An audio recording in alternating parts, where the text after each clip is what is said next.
చూడండి ఫ్రెండ్స్, ఇదైతే wild dog. ఇది అడవి కుక్క. ఇది రేస్ కుక్కలని కూడా అంటూ ఉంటాం అనమాట.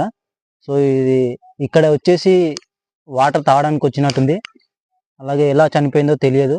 పాపం ఇదైతే చనిపోయి ఇక్కడే పడిపోయి చెదలు పట్టి చీమలు కూడా పట్టినాయి అనమాట. మొత్తం చూసారా, మీకైతే కనిపిస్తుంది అనుకుంటున్నా. మొత్తం చీమలు అయితే దాన్ని తింటా ఉంటాయి అనమాట. చీమలు అయితే పాపం దాన్ని తిన్నా ఉంటున్నాయి.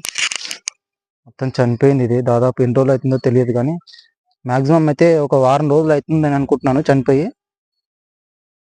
పాపం సోషాడి వాటర్ తాగడానికి వచ్చింది, ఇక్కడే చనిపోయింది. మేము వచ్చే దారిలో అయితే కనిపించింది.